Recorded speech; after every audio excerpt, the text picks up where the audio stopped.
Deus de infinita bondade, que bom estarmos juntos novamente nesse grupo abençoado que tem nos trazido esclarecimentos bons para o nosso convívio e para nossas atividades no centro. Que Deus abençoe a todos, que a paz do Senhor nos envolva hoje e sempre, que assim seja. Assim seja. Sim, seja. Assim seja. Dioga, boa noite, Dioga, que está com o telefone da filha, né? Ana Luísa. Boa Tereza, noite, gente, a Boa todos. noite a todos. boa, Carmen, boa noite. Boa noite. Boa noite. Boa noite, Mari. Fazendo sempre o nosso breve resumo. Deixa eu desligar aqui os microfones de Ferreira. A queda de Otávio, né? Onde André Luiz se propôs a fazer um curso, aqui se assemelha a uma residência, já que ele vai ser remunerado, vai ganhar bônus horas, onde ele deseja trabalhar desencarnado em um centro espírita, que é o Centro Espírita de Dona Isabel, que lá para o capítulo 20 e pouco em diante, como ele vai começar o estágio nesse centro espírita no Rio de Janeiro, no bairro de Botafogo. Então ele começa essa preparação vindo do centro de mensageiros para trabalhar uns na crosta, como ele, outros vão trabalhar nos umbrais e outros vão reencarnar. E nessa experiência, para adquirir já o início dos estudos teóricos, né, aprendendo com as experiências alheias, ele vai começar aprendendo com a experiência daqueles que faliram, médiuns que faliram no processo reencarnatório. O primeiro foi Otávio, a queda de Otávio. Então são casos particulares, a gente tem sempre que lembrar isso. Ninguém vai pegar isso e generalizar, mas são casos particulares, não vai assumir como regra geral. Então, os exemplos aqui, depois de Otávio, é o outro, são apenas para que nós aprendamos com as experiências, para que não erramos, caiamos nos mesmos erros que eles. Veja, a gente já viu até o momento que Otávio foi preparado por 30 anos na erraticidade para ser aquilo que o espírito Joana d'Arc, no livro dos médiuns, no capítulo 31, ela chama de mediunato, e nós chamamos de mandato mediúnico, que para nós o clássico, né, é o nosso Chico Xavier. Ele se preparou para ter uma tarefa semelhante à de Chico Xavier. Ele iria trabalhar com as entidades diretoras do Brasil, como Chico trabalha com Bezerra, com Aulus, enfim, com Emmanuel. Só que Chico venceu e ele faliu, né?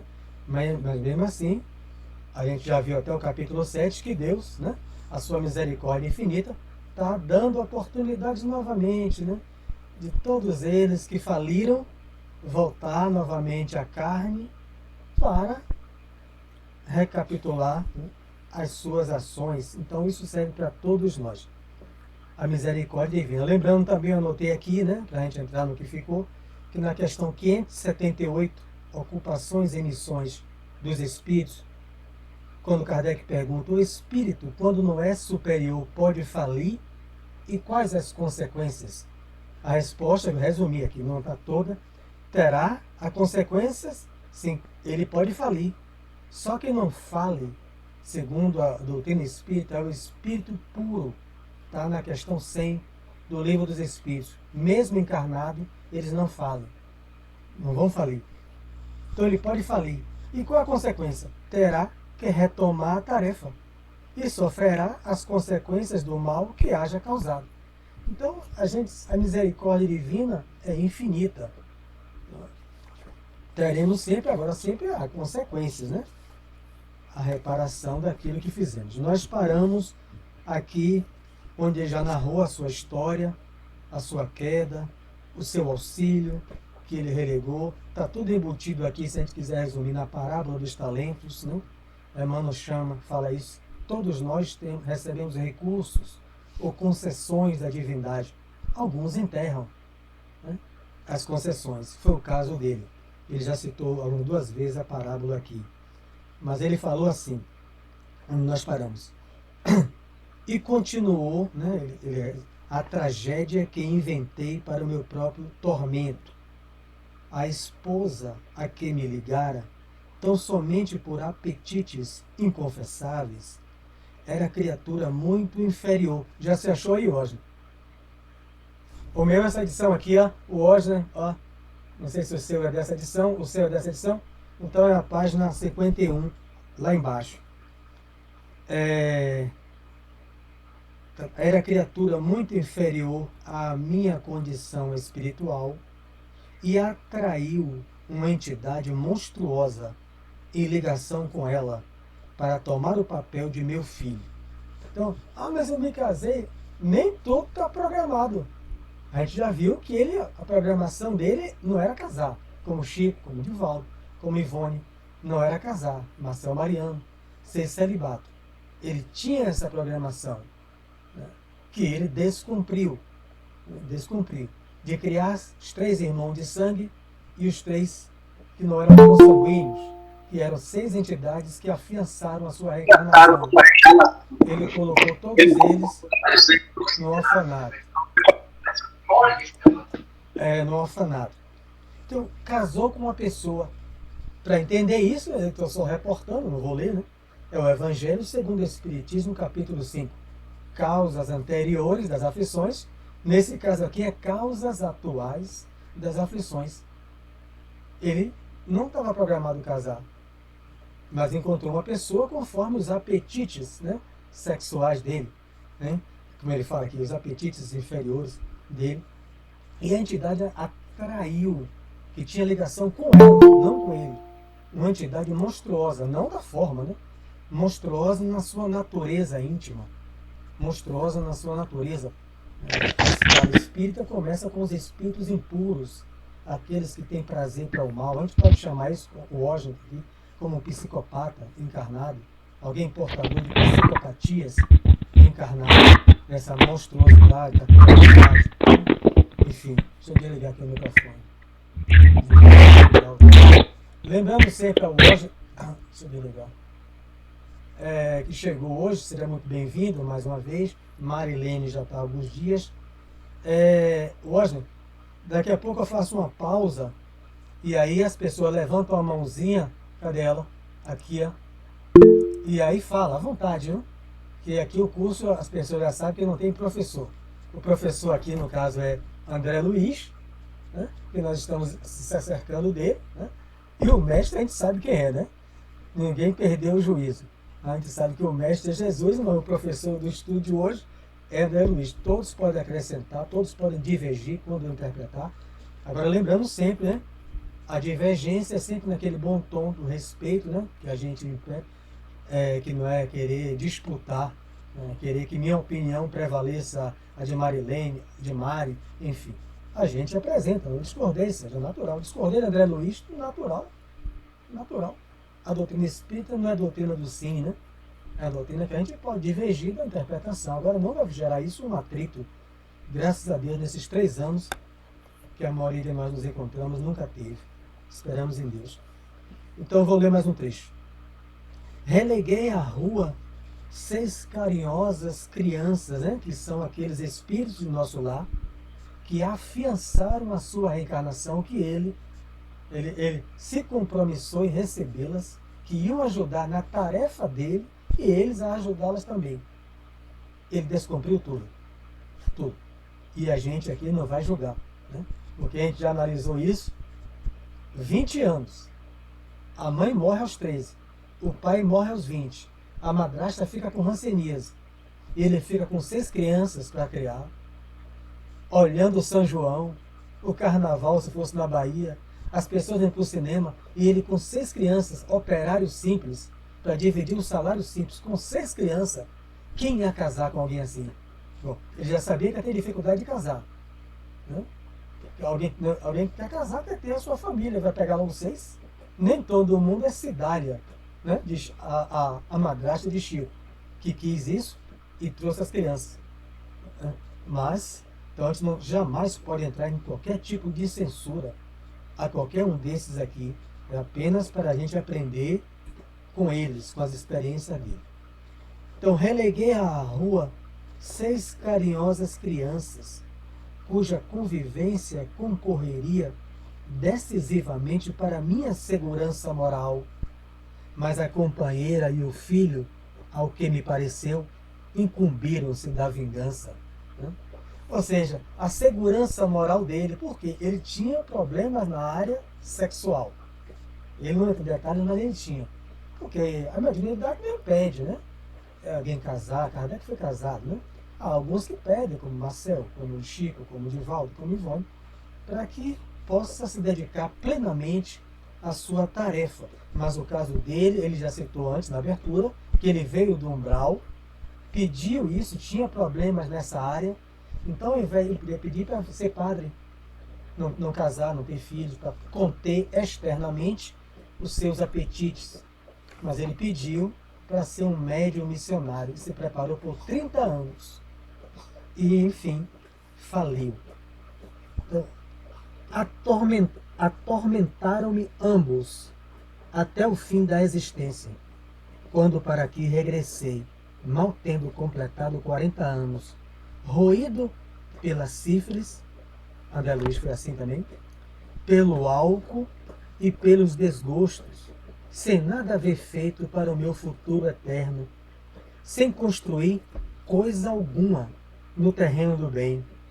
Enxugou os olhos úmidos e concluiu, 2 pontos. Como vê, realizei todos os meus condenáveis desejos, menos os desejos de Deus. Foi por isso que fali, agravando antigos débitos. Né?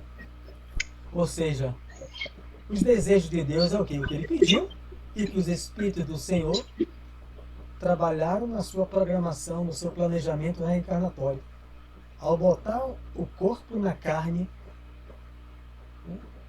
ele sofre o processo, como todo mundo, do esquecimento, mas vem com tendências, com predisposições, né? E ele, no caso, eclodiu a faculdade ostensiva, ouvia os guias, recebia os guias, mas é o livre-arbítrio, que é lei. O livre-arbítrio dele, ele preferiu dar vazão àquilo que ele trazia do passado, as suas tendências interiores. Aí você imagina, os amigos, deixam aí para falar, até a gente depois vou ler mais 3 parágrafos, mas já abro para vocês analisarem e contribuírem com o nosso estudo. Muita gente, hoje a gente falava sobre isso, que pensa que é uma credencial, um carimbo, eu quero reencarnar em família espírita, que eu vou avançar direto. O rapaz aqui nasceu numa família espírita, a mãe era espírita, o pai não era, mas era um homem de bem. As tias levaram ele para o centro espírita. Ele passa 5 anos, de 15 a 20 anos, aprendendo, ouvindo palestras, assistindo, estudando. Não é garantia, por causa do tal livre-arbítrio nosso. A influência do meio, né? Está no livro dos Espíritos, né? O meio influencia. É óbvio que o médico influenciou ele aqui. O que o médico disse a ele? Você precisa de sexo. Não existe espírito. O que existe é alucinação. Né? Então, à medida do sexo, ele começou a ir para dar vazão à sua libido na rua, até que engravidar essa moça, que teve que casar a pulso. E aí foi perdendo tudo. O planejamento. Vocês aí. Estou ouvindo.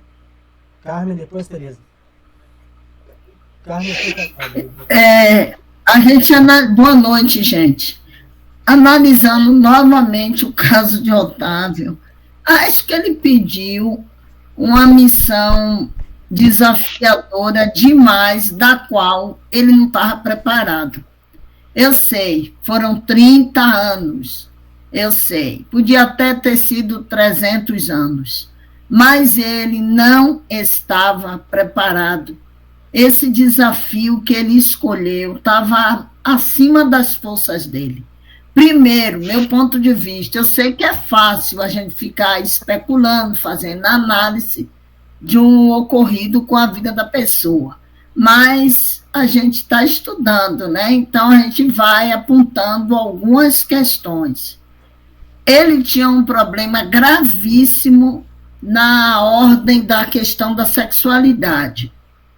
E aí ele já começa a fazer um projeto de vida da qual ele ia se abster completamente da questão sexual. Então, aí já foi um impacto enorme para a vida dele. Então, eu acho que ele deveria pedir um nível de dificuldade menor para nenhuma outra existência, que ele saísse bem-sucedido nesta aí que ele fracassou. Ele poderia, na próxima, pedir esta. Mas ele não estava preparado para isso aí, não. Por que eu estou dizendo isso? Eu estou falando porque desde o início da trajetória da vida dele, que a gente já vê os traços forte da queda.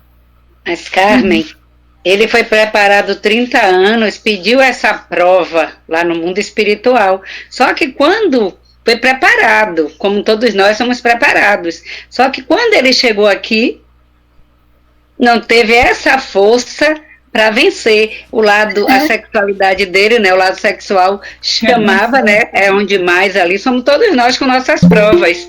Cada mas um eu com estou seu achando vício. que essa prova dele foi muito desafiadora. Sim, mas nós não pedimos, no mundo espiritual Mas nós a pedimos. gente pede um mais ou menos, né? Às Não, vezes, a gente pede. mais ou A gente tem menos. tanta vontade de reencarnar que a gente pede a prova. Às vezes a prova é difícil. Só que quando chega aqui, a gente não consegue, como foi dito por Mário, o ambiente, a família. E você viu que muita coisa aconteceu e ele não venceu. Teve que, não é, retornar para poder. Somos nós nas nossas provas. Vou ler um trecho e passar para o Osmo que quer acrescentar, mas eu vou ler só um trecho aqui do Cristo, né? Está em Jesus e Mateus 26. Ele fala assim: vigiai e orai, para que não entreis em tentação. O espírito, na verdade, está pronto, mas a carne é fraca. Ou seja, pronto, não só no sentido de espírito já individualizado, mas está pronto porque foi preparado, porque foi trabalhado, foi isso. Pronto, entre aspas, né? Porque pronto total, ao pé da letra, é um espírito puro.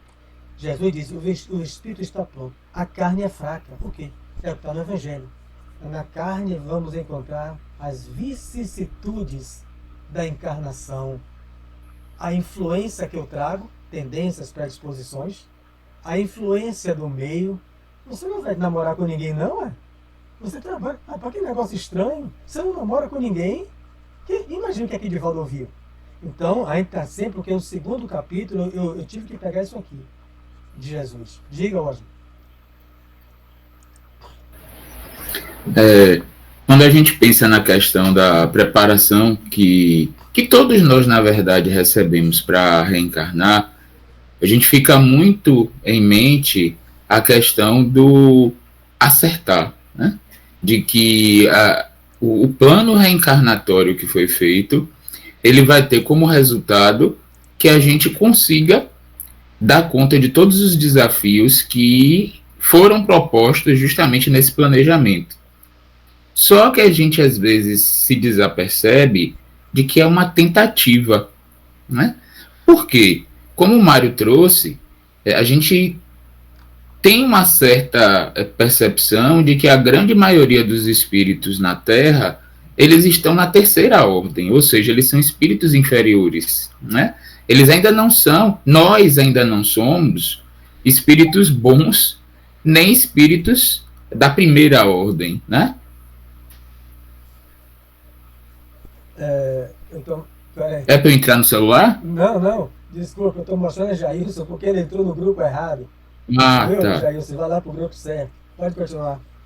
Então, como nós somos espíritos de uma categoria de inferioridade, a gente vem com toda a intenção, né? E com recursos para tentar que isso seja algo bem sucedido. Só que, justamente por ter a intenção e ser uma tentativa para a gente sair desse degrau mais baixo e crescer, nem sempre a gente consegue. né?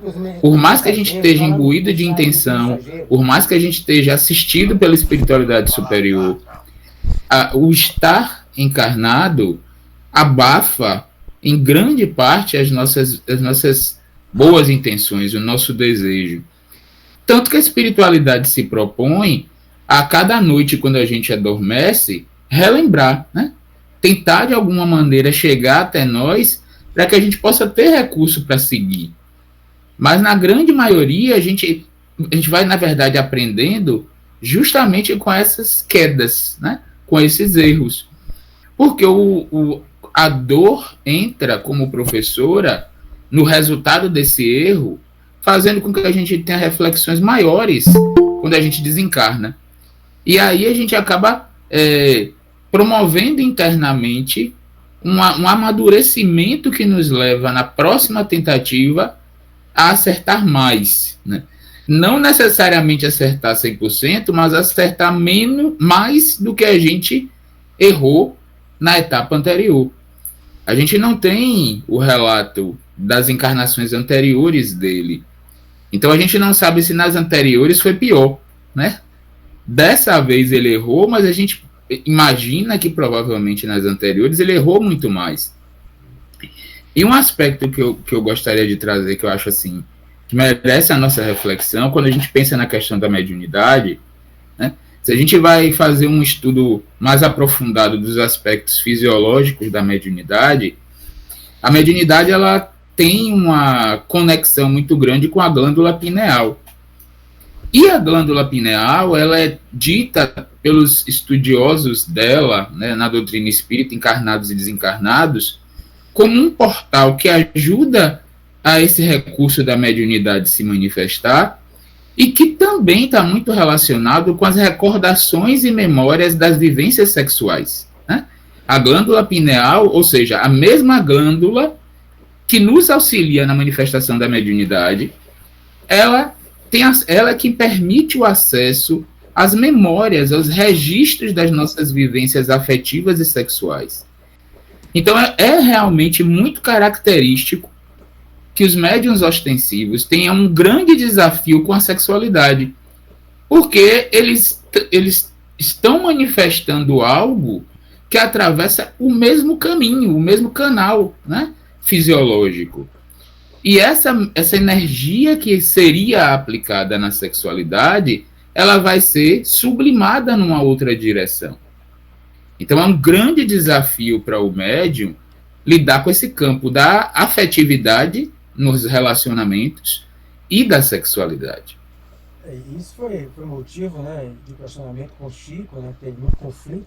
Divaldo coloca no livro Sexo e Consciência, né, que ele busca auxílio a Chico Xavier, porque ele queria namorar, queria casar, mas ele viu que o planejamento, ele percebeu e ouviu a espiritualidade que não o proibiu, mas deixou que aquilo tomasse um caminho. Ele viu que não dava para conciliar duas coisas, mas a questão é que ele queria namorar e casar. Então ele buscou auxílio de André Luiz, né?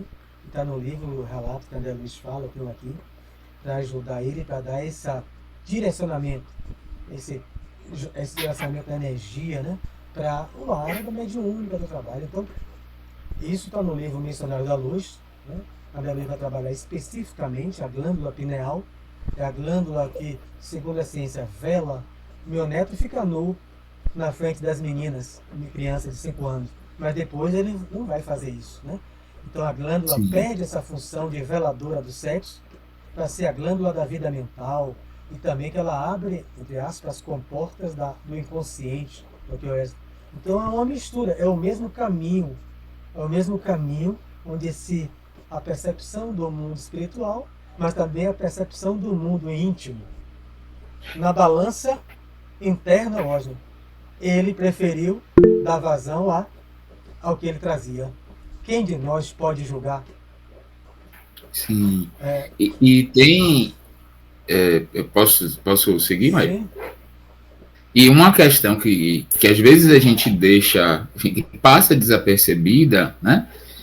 Assim, cada experiência das nossas encarnações passadas, de sucesso, de erro, de trauma, com as relações afetivas e sexuais, ela produz um registro de emoção no nosso perispírito.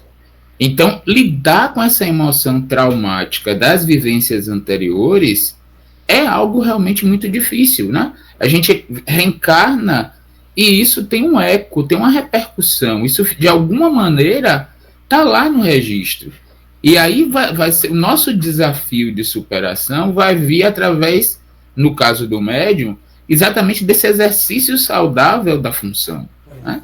Eu lembro que, eu não lembro agora qual foi o livro, mas contando sobre essa questão de Divaldo, da dificuldade de lidar com isso, tem uma experiência assim, emocionante, ele dizendo que ele saiu para uma caminhada, não sei se é Divaldo ou se é Chico, vocês me perdoem, mas eu acho que é Divaldo.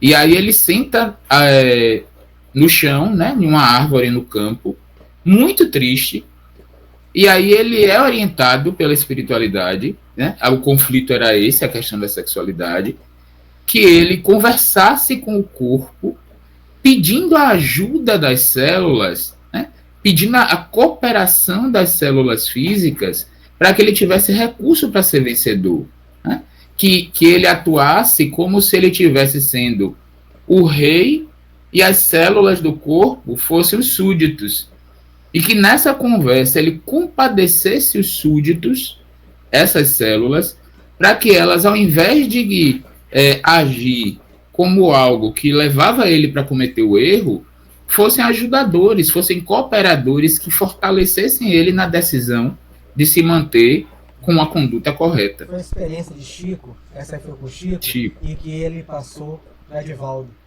Porque ele era mais velho, ele repetiu, levou Divaldo para a Laranjeira e repetiu aquilo que orientaram a ele. Aí Divaldo utilizou a mesma técnica dele.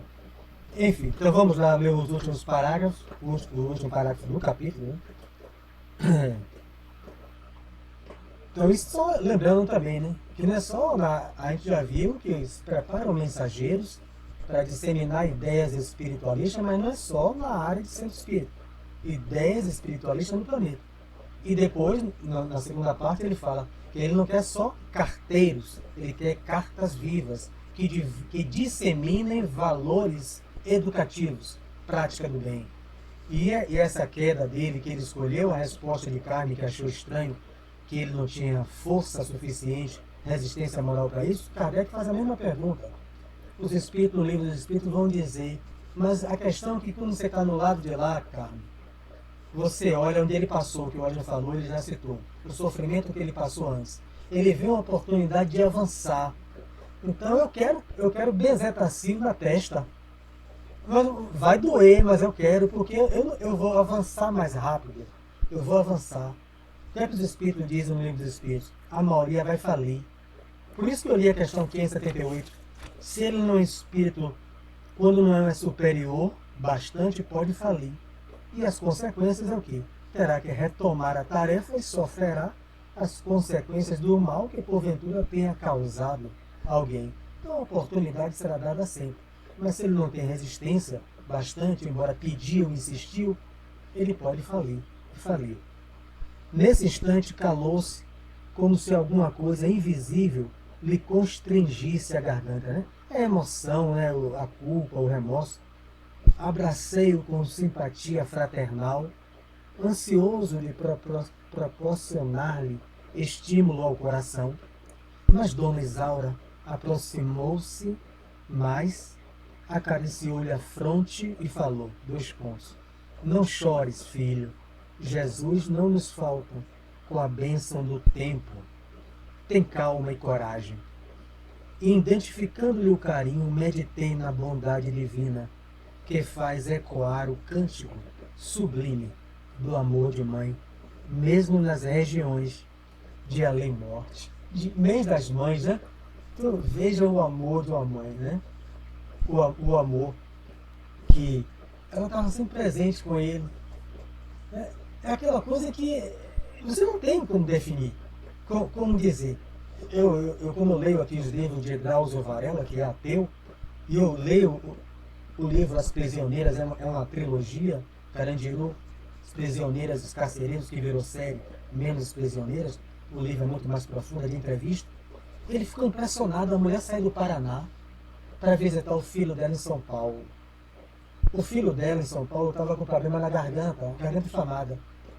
Drauzio não tinha medicação. Ela sai e vai comprar, antes de terminar a visita, para o Dr. Drauzio aplicar para o filho dela beijando. Quando ela sai, o Dr. Drauzio sai com ela e fala: doutor, o meu filho é um monstro da sociedade. Ó, a entidade monstruosa. Eu sei, ele é um assassino em série, pago, assassino de aluguel. Ele já matou até crianças por dinheiro, doutor Drauzio. A questão é que quando eu olho ele, a razão, os amigos todos dizem: como você sai do Paraná, sempre catando dinheiro para visitar esse monstro. Mas quando eu olho os olhos dele, eu vejo eu sinto o amor. É o meu filho. Eu não consigo tirar isso, doutor. Eu não consigo retirar o amor que eu sinto daquele que eu coloquei, saiu do meu útero, que eu dei de mamar, que se transformou nisso que a sociedade colocou na extinta Carandiru. Carandiru. Eu sinto amor. Dr. Drauzio cita essa coisa no livro Prisioneira, impactado. O filho dela tinha uma trajetória monstruosa. E ela sai desesperada porque o filho está sentindo dor na garganta. A razão, hoje, não dá. Né? Aliás, tem um poeta, um filósofo, né? O amor, né? O coração tem razões, né? Que a razão desconhece, que virou uma música, né? Que é de um filósofo, mais ou menos, muito fora. O coração tem razões que a razão desconhece, mais ou menos assim. Que a própria razão desconhece. É só quem sente, né? João Gilberto, tanto. As pessoas, eu olhei aquilo, não é possível. A sociedade sabe que as atitudes dele é monstruosa, mas ela não consegue tirar o amor de mãe. E é isso que eu vejo aqui. Quem quiser acrescentar, porque terminamos o capítulo. Você fez eu lembrar aqui de um assassinato aqui em Cajazeiras, tem muitos anos, onde um jovem, né, foi morto pela polícia. E aí, todo mundo, claro, né, a gente já sabe, né, que é a crítica, é esse monstro aí que você está falando, e a mãe chorando em cima dele diz: mas ele é meu filho, eu sou mãe. Né? Então, para você ver o amor de mãe, ela sabendo que ele é errado, que ele estava no crime, mas ele disse: mas eu sou mãe. Né? Falou para os repórteres que estavam presentes. Então, é o amor de mãe, não é? Ela sabe, não vai tirar o erro do filho, mas ela tem aquele sentimento que gerou aquela vida, não é? Foi pelo caminho tortuoso, ninguém sabe se foi negligência ou não, não cabe a gente julgar, né? Mas é o sentimento, né, de mãe, como tem aqui esse relato de... Qual o amor que mais se aproxima do amor do Cristo, né? No Livro dos Espíritos, o amor maternal, está lá no Livro dos Espíritos. Esse amor que é isso, a razão diz uma coisa, mas o sentimento é outro. Então, é verdade. É complicado.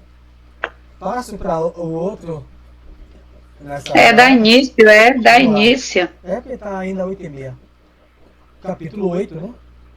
O outro foi a queda, né? Esse é o desastre. Eu li no dicionário, desastre das definições é um acidente grave, um acidente gravíssimo. O desastre de Acelino cometeu um acidente grave. Ia dirigir-me a Otávio novamente, fala André Luiz, né? Quando alguém se aproximou e falou ao ex-médium com voz forte, 2 pontos. Não chore, meu caro. Você não está desamparado. Além disso, pode contar com o devotamento materno. Nem todo mundo conta, né? A gente sai e está falando de amor materno, né? Mas nem toda mãe, né? A gente não vai citar aqui, tem esse amor todo, né? Então, isso aqui não contou, né? Vivo em piores condições, mas não me faltam esperanças. Sem dúvida, estamos em bancarrota espiritual, em falência espiritual. No entanto, é razoável aguardarmos, confiantes, novo empréstimo de oportunidades do tesouro divino. Deus não está pobre. A parábola dos talentos, né? Não deu 5 a 1, o Senhor que vai viajar, deu 5 talentos, que era uma medida de peso de prata, deu 5 a um, 2 a outro e 1 a outro. O que é que significa? Ninguém vem sem recursos, ninguém reencarna sem concessões, sem empréstimos divinos, nenhum de nós. Na parábola não tem ninguém que veio zero. Uns têm mais, outros têm menos. É o tempo evolutivo, é a necessidade da tarefa, como disse o Osmo. Enfim, Deus não está pobre. Né? Voltei-me surpreendido e não reconheci o recém-chegado. Dona Isaura, que é mãe de Otávio, né, fez o obséquio das apresentações. Estávamos diante de Arcelino, que partilhara a mesma experiência. Fitando-o triste, Otávio sorriu e advertiu. 2 pontos. Não sou um criminoso para o mundo, mas sou um falido para Deus e para nosso lar, a colônia de onde ele se preparou e veio. Né? Sejamos, porém, lógicos, revidou Arcelino, parecendo mais encorajado. Você perdeu a partida porque não jogou. Né? Ele desistiu logo. Aos 20 anos ele buscou um médico que entupiu ele de medicações da época e mandou ele buscar sexo, que aquilo tudo era alucinação. Então ele se afastou da mediunidade totalmente. Não jogou a partida. Né? Mas ele, Arcelino, eu a perdi jogando desastradamente. Tive 11 anos de tormentos nas zonas inferiores. Sua situação não reclamou esse drástico. Mesmo assim, confio na providência. Veja o que está aqui. A pessoa pensa que todo mundo que faliu pega com um pacote, né, hoje de todos, né, e vai para um umbral. Ele diz que o outro não passou por essa situação, que o outro não citou. Olha aí, Carmen. Tem esperança para nós dois. Hein? Aqui, ó. Ele não precisou. Ele cometeu essas falhas todas. Sua situação não reclamou esse drástico, mas ele, Arcelino, ficou 11 anos de tormentos nas zonas inferiores. Porque o espírita, né, que fala no umbral, meu Deus, eu vou para onde? Vou passar quantos anos lá? Fica aquele negócio na mente, né, da gente. Então, ele não entra em detalhes aqui, a situação de Otávio, qual foi os créditos que ele teve, já que ele também caiu. Nesse instante, interveio Vicente acrescentando. Cada um de nós, Vicente é outro médico, né, que está no estudo com André Luiz. Cada um de nós tem a experiência que lhe é própria. Nem todos ganham nas provas terrestres. Outra coisa aqui que vale uma pausa. É o que o Osmo citou, ele resume aqui. E aquilo que eu falava. Todo mundo faliu para o umbral? Não. Cada um de nós tem a experiência que lhe é própria. Na encarnação e ao sair dela. Nem todos ganham nas provas terrestres. Então Deus é bom, é misericordioso. É claro que é uma consequência por qualquer empréstimo, né? Que é qualquer recurso que a gente recebeu, né? Mas a gente não pode taxar, eu errei isso, meu Deus do céu, eu fiz um aborto, vou para um umbral, eu não sei o que, vou para um umbral. Diga, Oscar. Inclusive porque às vezes o nosso sofrimento aqui, como consequência do erro que a gente cometeu, já é tão intenso que ele já faz o trabalho que o umbral ia fazer. É isso mesmo. Então, não sei se veio de consolo, né? Mas o sofrimento, mas pelo menos, né? A gente quando desencarna, não vai precisar sofrer. Você pega no deu uma melhorada aí com o Isnei. E a vida continua, André Luiz, e o rapaz, né, tenta matar o outro e não vai para o umbral. Dá uma inveja dele, não que ele tentar matar o outro, né? Mas ele não passa um minuto no umbral. Diga, Jesus. Boa noite, Osmo. Boa noite a todos aí. O ano estava só querendo tirar o medo da galera aí, ó. Tava aliviando as coisas aí, mas já o negócio lá é meio complicado, viu? Mas ele, como é bonzinho, ele disse, não, eu vou passar um pano frio aqui, que é pra galera não ficar com medo. É isso, né? O que o falou, às vezes a pessoa passa pelas provações ou inspiração durante a própria encarnação. E não precisa ir para o umbral, né? Está no livro também, Voltei, né? O assassino, né? que quando ele vai passar, Bezerra fazendo o desencarne dele, e quando ele passa numa ponte, né, uma dimensão, né, que Einstein chamava de wormholes, caminhos de verme, que André Luiz aprova no livro Libertação. É uma ideia de Einstein, os universos podem ser dobrados e pode ter caminhos de verme que aproximem a viagem espiritual. O André Luiz aprova isso, existe isso, né? Que a ciência ainda não comprovou. Mas, quando ele vai passando a vibração dele, ele matou o homem. Aí ele começa a chorar. Os espíritos sentem e falam, assassino não passa, assassino não passa. Ele cai a vibração. Bezerra para ele e fala, você matou um homem. Sim, eu matei. Você passou quantos anos na cadeia? 20 anos. E ao sair da cadeia, me tornei um homem de bem. E por que caí? Por que você vai ficar no umbral? Bezerra leva ele para uma colônia espiritual. É isso, está no livro Voltei, irmão Jacó. Então a gente tem que tirar da cabeça, voltei, umbral. Realmente, nem tudo está perdido. Então eu falei, você, Carlos. Eu falei brincando, Carlos, porque eu não conheço. Eu falando de mim mesmo. Eu tenho salvação. Diga, Jair.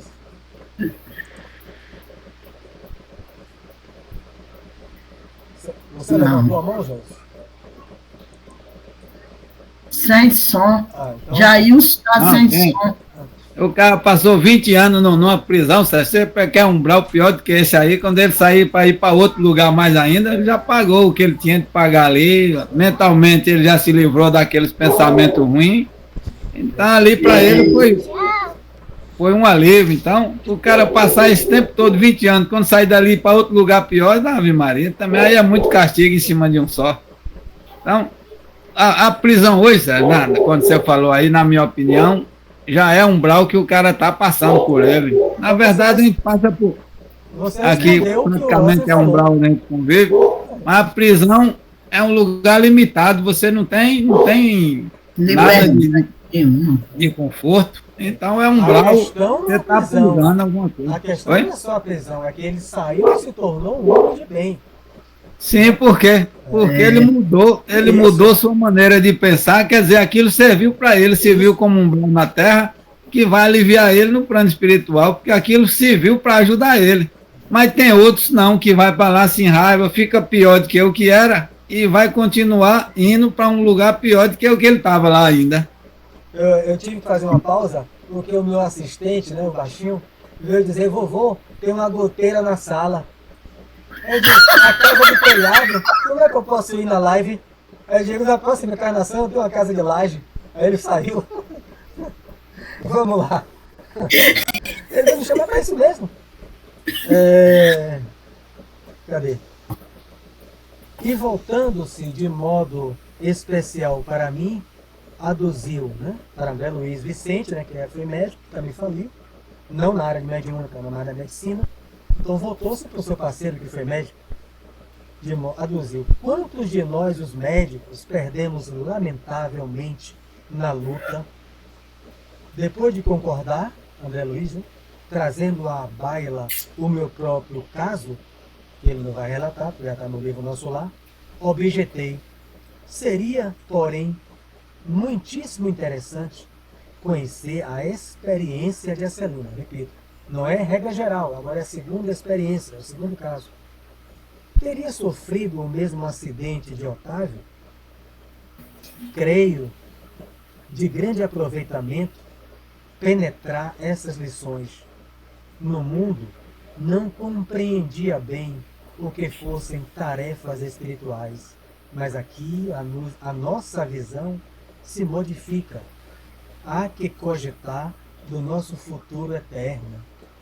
Então, as tarefas da alma, né? que é imortal. E você veja aí, ele repete novamente, por que conhecer casos? Para aproveitamento. Não é por uma curiosidade fútil, banal, saber da vida alheia. É para conhecer e aprender com as experiências do outro. Né? Para que a gente não caia nos mesmos erros também, se possível. Então ele continua. Acelino sorriu e obtemperou. 2 pontos. Minha história é muito diferente. A queda que experimentei apresenta características diversas e, a meu ver, muito mais graves. Por isso que é desastre, né? É o seguinte. E atendemos à expectativa, prosseguiu narrando. Também parti de nosso lar no século findo, após receber valioso patrimônio instrutivo dos nossos assessores. Segui, enriquecido de bênçãos, uma de nossas beneméritas ministras da comunicação presidiu em pessoa, uma ministra as medidas atinentes à minha nova tarefa. Não faltavam providências para que me felicitassem a saúde do corpo e equilíbrio da mente. E após formular grandes promessas aos nossos maiores... Aí, Carmen, pode mandar que eu cumpro. Eu vou me sair bem. Promessa, né? Que vai ter êxito. Após formular grandes promessas aos nossos maiores, parti para uma das grandes cidades brasileiras, em serviço de nossa colônia. Rio de Janeiro, provavelmente, né? Onde está nosso lar. O casamento estava em meu roteiro, diferente do outro, que não estava no roteiro. Esse estava no meu roteiro de realizações. Ruth, minha devotada companheira, incumbir-se-ia de colaborar comigo para melhor desempenho das tarefas. Kardec, hoje, e Amélie Baudet, né? Um exemplo clássico, né? A Kardec sempre acompanhando o marido desencarna, ela dá continuidade à Sociedade Parisiense, à Revista Espírita, né? Com um filho adotado, que está sendo pesquisado agora na França, que a filha, pela carta que descobriu que ele adotaram uma menina que morreu de criança, é objeto de pesquisa atual. Cumprida a primeira parte do programa, aos 20 anos fui chamada à tarefa mediúnica, recebendo enorme amparo dos benfeitores invisíveis. Eclosão da faculdade mediúnica, aos 20. Casou-se jovem. A mulher já estava preparada para casar com ele no mundo espiritual, desde o mundo espiritual. O mundo espiritual vai lhe amparar. Recordo ainda a sincera satisfação dos companheiros do grupo doutrinário. Ele foi, quando eclodiu a faculdade, para uma casa espírita. A vidência, a audiência e a psicografia, que o Senhor me concedera, que é o recurso, o talento, por misericórdia, constituíam decisivos fatores de êxito em nossas atividades. A alegria de todos era inexcedível. Entretanto, apesar das lições maravilhosas de amor evangélico, lições maravilhosas de amor evangélico que ele assistia nas palestras, que ele lia nos livros, né, no convívio com os amigos do centro, inclinei-me a transformar minhas faculdades em fonte de renda material. Misericórdia. Pausa, ficar no nosso tempo para mim.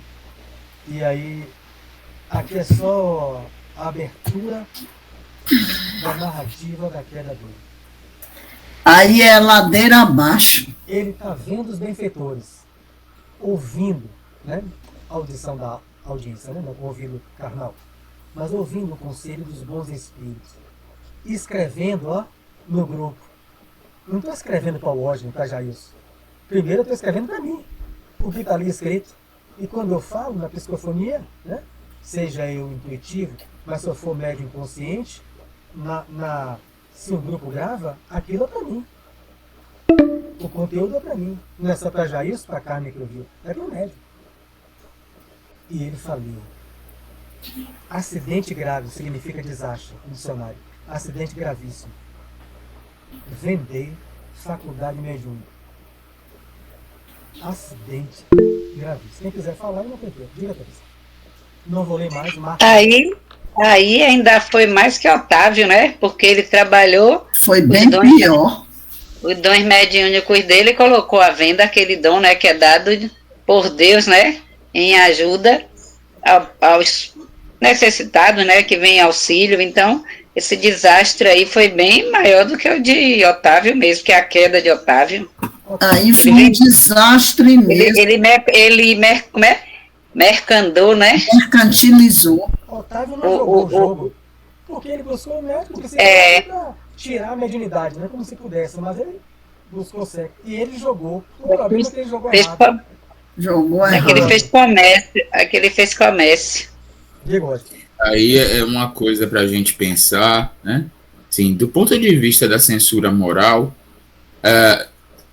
a conduta de Otávio, a gente acabaria censurando num nível muito alto, né? Assim, o nosso olhar negativo sobre o proceder dele seria assim bem pesado. E, no entanto, na listagem que André Luiz faz, ele não coloca como uma coisa correta, ele mostra que foi um erro de conduta, mas a descrição do caso seguinte é colocada como mais grave por ele ter feito um mau uso da mediunidade para obter lucro, né? Então é uma coisa interessante da gente pensar, porque na nossa balança a gente às vezes coloca, dá um destaque a determinadas coisas do comportamento humano, e a medida no mundo espiritual ela não é como a nossa, né? Ela é bem diferente em relação à gravidade e à responsabilização de cada ato. Verdade. Veja que André Luiz fala, eu não sabia, né, da gravidade, né, que é o trabalho a gente ingressar para disseminar ideias espiritualistas e, acima de tudo, disseminar valores educativos, que é do pequeno gesto. Então, eu fico me olhando, eu sempre brinco aqui com os amigos, o que é verdade, né? 1 hora por dia a pandemia nos proporcionou, à medida que o grupo foi aumentando, de falar de coisas boas, conversações úteis, e as outras minhas 23 horas de relógio. Aí eu falo de mim mesmo. O que é que eu ando conversando? Quais são as minhas ideias, meus desejos, né? Minhas conversações? Né? Porque é algo grave. Não vai entrar em paranoia, né? Me tornar aqui um espírito do Chico, eu não tenho condição. Né? Não tenho condição. Mas a gente sabe que nós tivemos um preparo, pedimos isso. Né? Não sei quanto tempo, quanto foi. Estamos aqui em degraus diferentes de evolução. Uns podem ser muito mais evoluídos do que os outros aqui mesmo, no nosso grupo. Mas a gente tem uma tarefa para cumprir. Vender não dá. Ficar recebendo presente para uma mediunidade, de status, ou querer afastá-la ela, se não buscando o médico, mas buscando a ociosidade. Lê, senhor, também? Buscando. Claro que a mediunidade ocorre suspensão por um problema de enfermidade, descanso para o médico, está no livro dos médicos. Mas muita gente aí não voltou mais para as casas espíritas. Não vou citar aqui, a gente nunca cita a casa, não é nada. Desertou. Antes que eu fazia a palestra, a pessoa falando, não vê mais não que a casa não existe mais.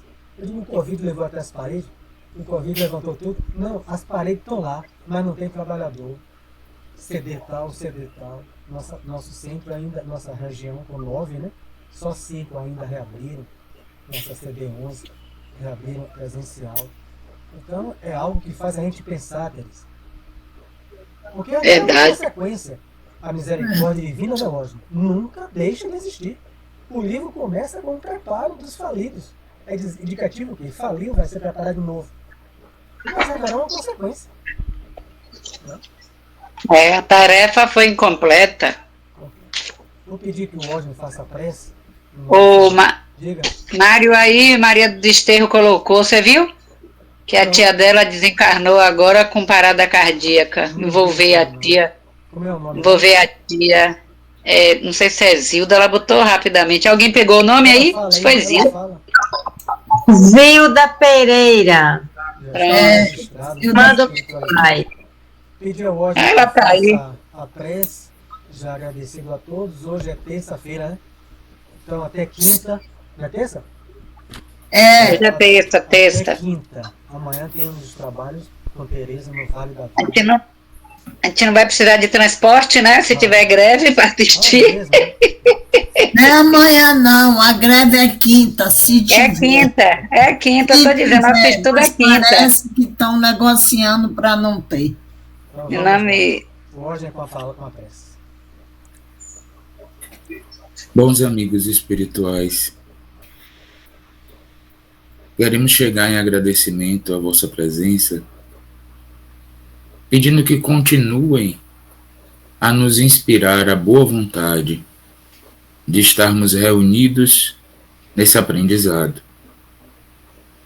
Pedimos que possam amparar e instruir também os espíritos ao nosso redor, para que eles compreendam as realidades da vida espiritual. E te pedimos que ampare a nossa irmã Zilda nesse momento de retorno à pátria, para que o seu período de perturbação possa ser suave o suficiente, de maneira que ela desperte e compreenda estar na realidade espiritual. Enche as nossas casas de paz e de harmonia, e permite que no sono reparador possamos estar também reunidos, dando continuidade aos nossos estudos. Que assim seja. Que assim seja. Boa noite a todos. Boa noite. Boa noite. Boa noite. Boa noite. Valeu, boa noite. Boa noite. Assim seja. Boa noite. Tchau. Que assim seja. Boa noite. Tchau, lindinho. Boa noite. Tchau. Boa noite.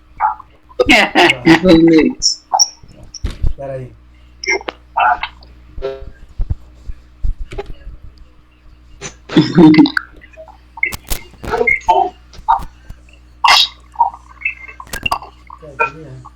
Deu um problema aqui, peraí. Boa noite.